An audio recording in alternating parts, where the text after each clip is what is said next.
honest to God, the truth is, I was talking to somebody not long ago at the University of Georgia, where I every now and then speak to their business classes, a leadership class or whatever. This guy was talking about, man, I was watching this video. He said, do you ever watch yourself? And, and I said, I honestly never, and this is a true story, y'all. I have never watched myself on video, ever.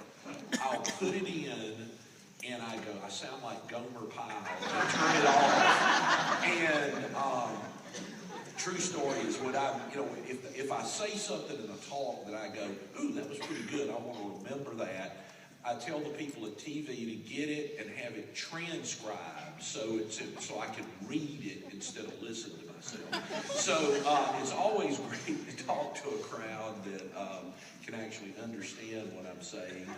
And it has been a crazy week. I have been all over the place. I spoke to the Corps of Cadets at Texas A&M University one day this week, and then I was in Dallas on business, and then screeched in here, and then I'm staying back at the airport because I'm on like a 5-something a.m. flight back to Atlanta tomorrow. So it's been kind of hectic. There isn't a lot of grass growing under our feet these days and stuff, with a lot of things going on. But I just want to take a few minutes and talk to you about the company, but I want to talk to you more important about you. At the senior leadership meeting to kick off the year, I talked a couple of times to the senior leaders in the company, the people making over $250,000 a year, and I said, I'm making some personally, I'm making some changes in my life this year. I told them all. I said, look, I've the last 5 years, getting out of they whose name shall not be mentioned and getting the company to a safe place. It was a grind. I mean, I'll be completely honest with you. It was a grind. It was hard. It was what, and I told people, I said, look, in the future, if you hate processing, hate compensation, hate whatever, if you got your head up your butt and need a craniorectomy, okay, removing hands from butt, okay, call Glenn. Okay, I'm not doing that crap no more. My phone don't work on those phone calls anymore. I'm going to be CEO, but instead of Chief Executive Officer, I'm going to be Chief Energy Officer, Chief Excitement Officer. I am going to surround myself and spend my time with people who are looking to the future, not dwelling in what happened way back when and what. So that is, I'm making changes in my life so that I can keep my energy level and stuff. And that's what I want to talk to y'all about. Look, the company is an amazing shape. I mean, our company, I spoke a few weeks ago for one of our big investors at their investor conference and stuff. We have an incredibly strong business. One of the things Rick Williams should get so much credit for, forever from people at Primerica, is that when we knew we had to get the business out of city, we had a huge problem of getting the company out. I mean, it was a huge, this was like a Rubik's Cube to solve, because if you remember all that stuff, all the big banks had one problem: terrible capital positions. All of the assets they had, whether it was mortgage loans or whatever, had gone belly up. And so all of them were, that's the reason the government had to pump money into them, is because they didn't have enough capital. Our company had $5 billion of excess capital on its balance sheet. So how can you get a business out, a capital-rich business, out of a capital-strapped giant bank?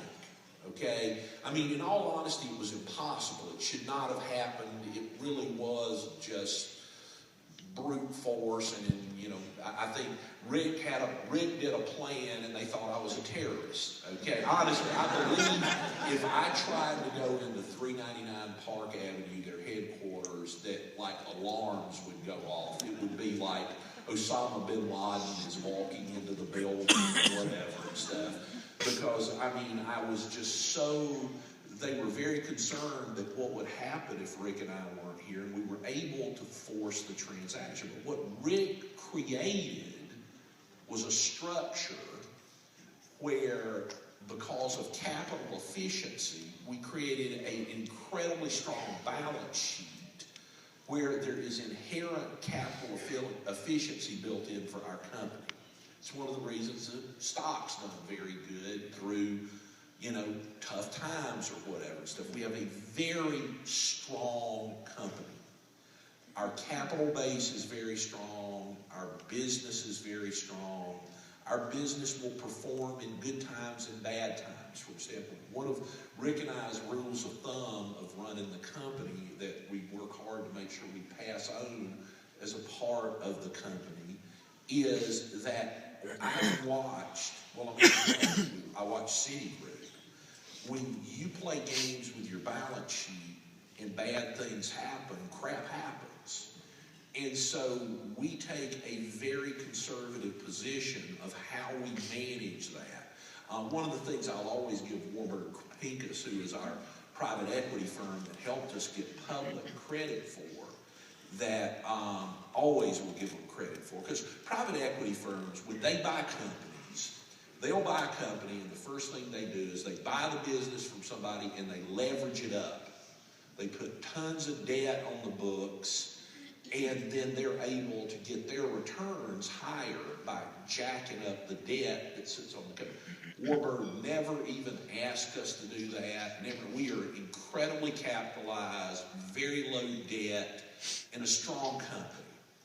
And we are the only company that actually has a plan for delivering financial products to middle-income families. And I don't think often enough people understand the power of that. The typical financial services industry has absolutely and totally abandoned middle-income families. They have said, we don't want your business. You go to one of the big brokerages or whatever, if you don't have $250,000 to put with them, they want you on an 800 number, whatever. They are not going to deal with you. They want to deal with people who already have money, not people who want money, not people who want a better plan. In the insurance industry, the life insurance industry has by and large become the annuity industry. And Americans, less life insurance policies are sold today in this country than in 1975 when I graduated from high school. Okay, people do not have, back then we were replacing the hell out of whole life. We still, a guy called me one day, an investment analyst that follows us, that follows the insurance industry, and he had gone to some insurance, life insurance companies' investment presentation. And he called me and said, boy, they are really talking about cranking up the sale of traditional whole life again. Okay, what do you think about that? Is that a threat to you guys? And I started laughing. He said, what you laughing at? I said, hell, we ought to send them money. Okay, to run contests to pray that they were successful. Greatest thing that could ever happen to us is people selling whole life again, because that just gives us life insurance to replace. I mean, we would love to replace more, but the reality is those companies and businesses have evaporated. And now most people don't have any life insurance. Used to, they had the wrong kind. Now they don't have any. And everybody is all upset about health care and everything, but ain't nobody got any life insurance, and you can't fix dead. Okay? You can fix the flu. You can fix a kidney infection, but you can't fix dead. And so when the primary breadwinner dies and there's no insurance, the people they leave behind are left to their own devices. And we are the only company that goes out to that market to make sure that they are properly protected. We are a very unique company with a very unique business model, and the only question is, how big are we going to get? What do we want to do? And so one thing, because I love this team, the reason I'm here is because, I swear to God, the Landrum brothers are just dear friends of mine. I love them. They have always been so positive, so loyal, so a part of helping the company move forward. They've been dear friends, and then having Mike here, who's just one of the greatest, besides the top earner, the greatest guys in the company. They're more than business associates. They're friends that I love to death. And the team here is on the move. But I want to talk to you from the bottom of my heart about first business, and then I want to talk to you about you personally. Here's reality. You want to make $100,000 plus a year here. I don't care what anyone ever tells you. There is a fact. Without a significant period of time of consistent monthly double-digit recruiting, you will never do it. It is impossible to, with you and your 2 people on your team, go get wealthy. Okay, Primerica is, if you want to make a big income, there's a point in your career where you have to have massive front-end loaded recruiting. And that is a pain in the butt because you're dealing with people and you're recruiting people who, tell you one thing and do another. You're recruiting people that work the pee out of you. You're recruiting people that say they're going to get licensed and then they never go get licensed. It's hard. If it was easy to make $100,000 plus a year, everybody would. One of the problems in our country is so many people are looking for easy wealth. It don't happen that way. Luck is not, I guess every so often somebody gets lucky and wins the lottery or whatever and they make a big deal out of it. But truth is that's not going to happen. I tell the story all the time. I live out in the country north of Atlanta, kind of getting up in the mountains of North Georgia. And, I can always tell when the Powerball thing is like super high or whatever, because when I go into the little store on the corner to get gas and do that stuff, there's all these people lined. It's like, my God almighty, why is it taking so long to get, through the line? Because people are lined up getting the redneck trifecta. A 12-pack of beer, a can of Copenhagen, and a handful of lottery tickets.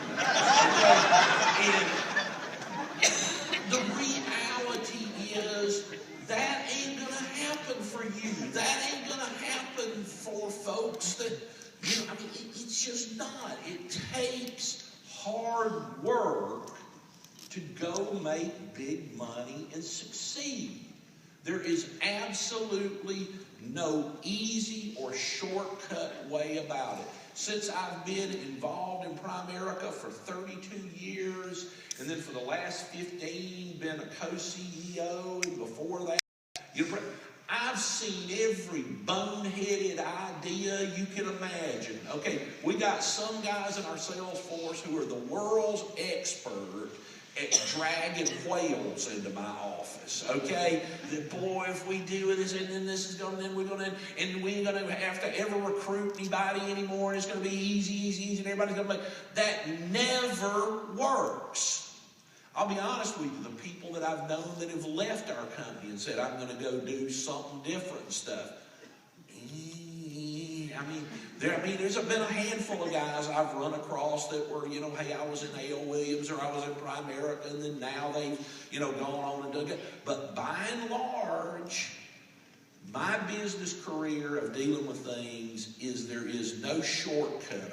I love what Mike is preaching now, okay? And that is basics, blocking and tackling, and what it takes to win here. You will never make $100,000 a year if you don't have a few years where you are double-digit plus recruiting month after month after month.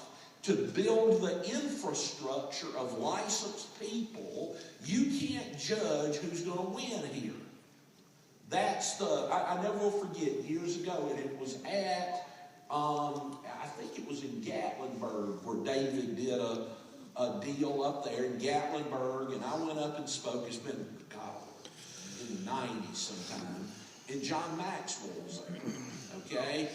And he was before me, and somebody asked the question, you know, John, you know, you're the leadership expert, and you know all this stuff. Is there a way, you know, I recruit all these people, and I can never pick out the winners.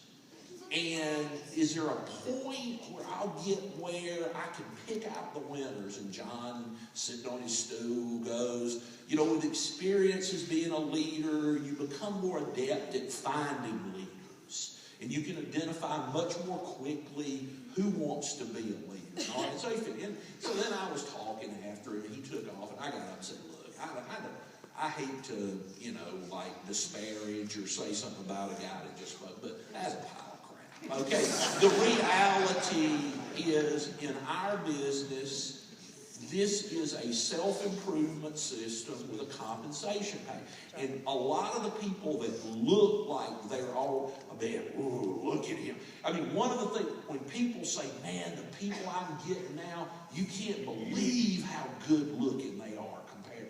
That's usually when they ain't doing crap. Okay, because most of the people that are like that dress too pretty or, you know, and all that kind of stuff, they don't want to do what it takes to win here. It takes a different kind.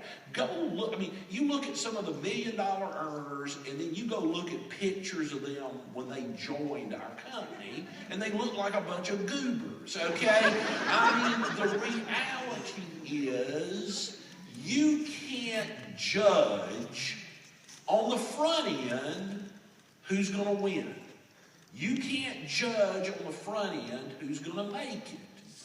If this was all about talking, you know, I mean, we got tons of humming gators, alligator mouth, hummingbird butt, okay? They're great at talking about what they're going to do, but usually ain't real good at doing what they say they're going to do. And then you find the people that go out and get after it, sustained double-digit recruiting. When I look at our company today, and this is me looking at the numbers every day, every month, and you say, John, how do you feel about this? I feel so awesome about the company. I feel so awesome.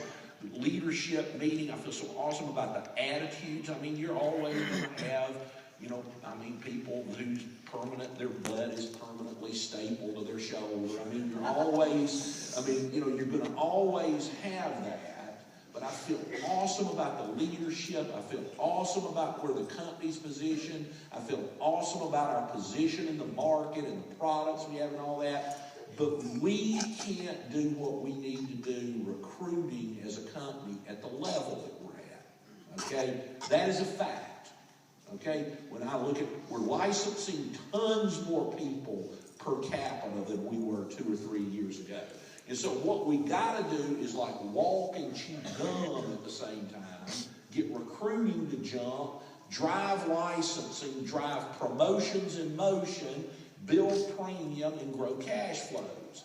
And at the current, we are not going to double the $1 million earners at our current level of recruiting. That's a fact. I'm getting all prepared for what I'm going to talk about and show people numerically when we go to Hawaii. When we have a significant jump in recruiting, it is going to be scary what's going to happen to the cash flows of the leaders in our company. So you want to make $100,000+ a year, sustain double-digit recruiting. There ain't no shortcut. There's no easy way. You can't do it and say, I want to do all this other stuff. I don't want to do that crap. You got to put the people through your system to get yourself in a place to win. I want to talk to you for a few minutes about you as a person. I have been a very blessed person in how my career has gone. It's been an amazing career. My life has been absolutely amazing. I mean, I came to work for the company 32 years ago for $19,000 a year, and I do a little bit better than that now, okay? And, you know, it's been a pretty amazing run. And, you know, now as I look back and go, you know, through the height of the financial crisis when the world was collapsing and, you know, I mean, companies were getting crushed under the weight of it, we were able to get this company free in public. And it's been an amazing, amazing run. And I've been very blessed with both the people that I've been around to learn what to do, and I've even been more blessed being around the people where I learned what not to do in life. I've got a PhD in leadership and being around great leaders and being around jerks, okay, and being around all kinds of people and being able to study them and saying, okay, what does it take if you want to be in life a real leader? I don't mean somebody with a position. I mean somebody who influences and changes lives.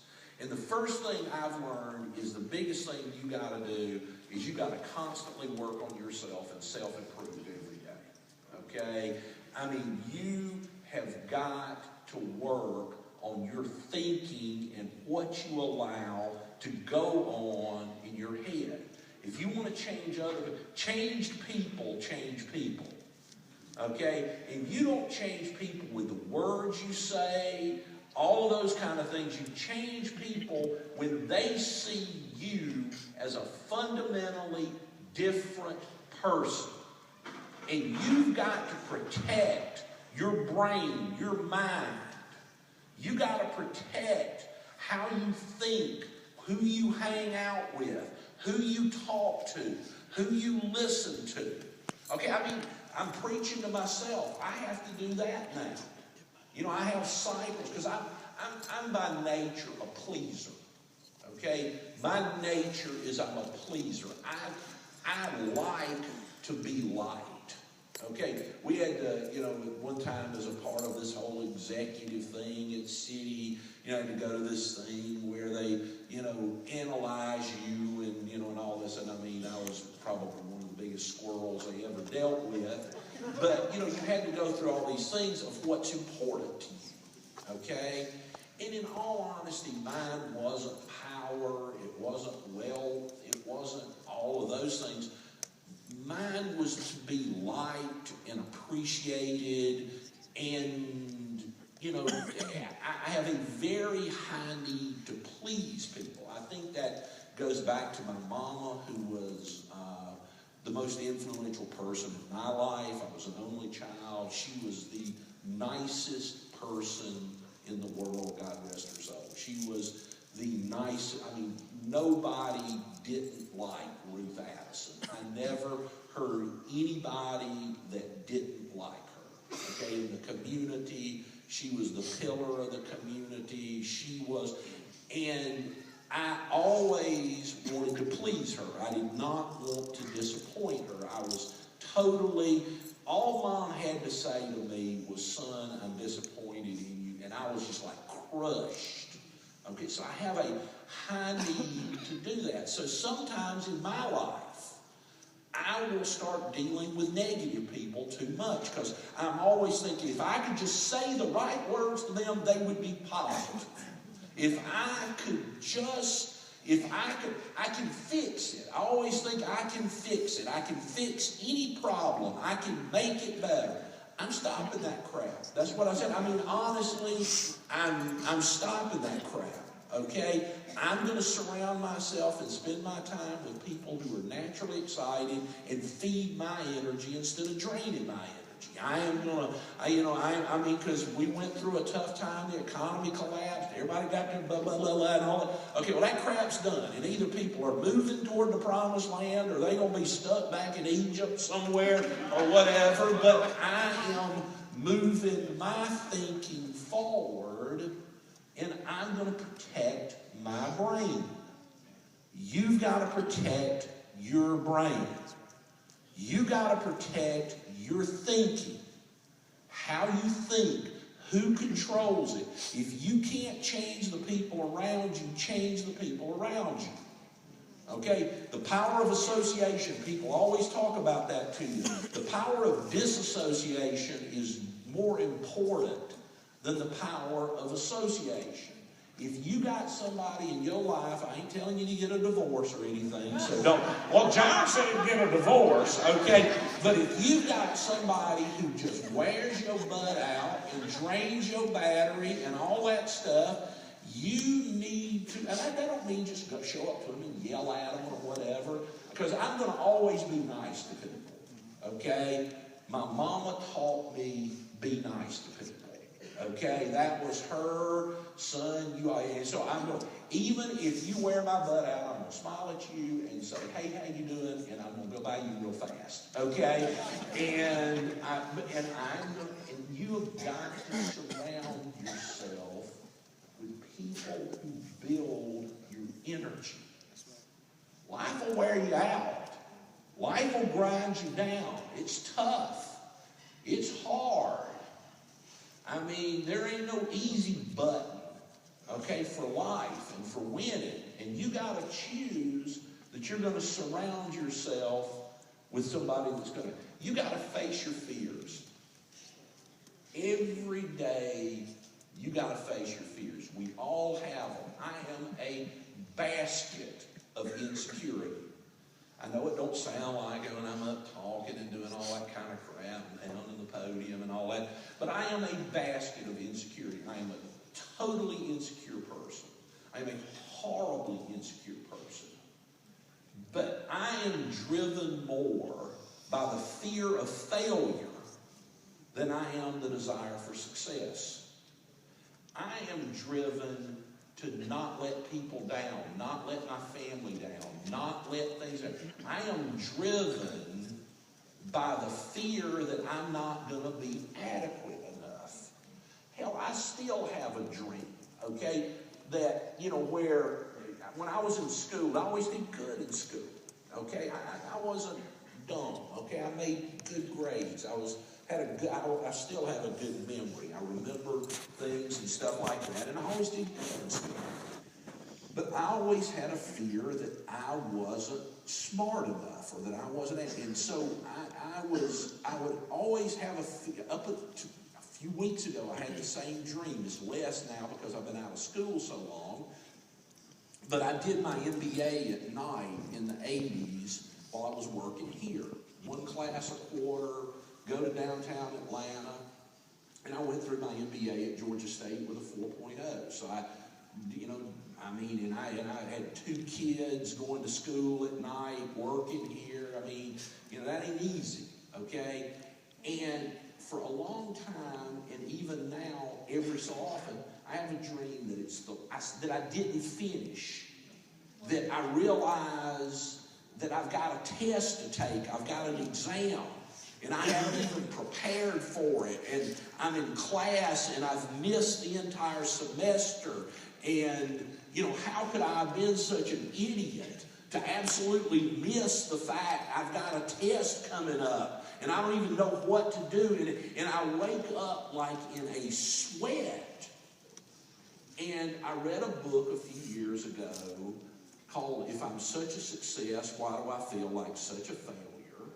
And it's about the imposter complex.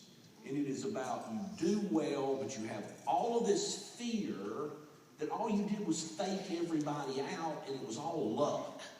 Okay, you're supposed to be a broke kid from Route 2, Brown Bridge Road, Covington, Georgia. Okay, that's who you are. You're not, and so in life, to win, we're all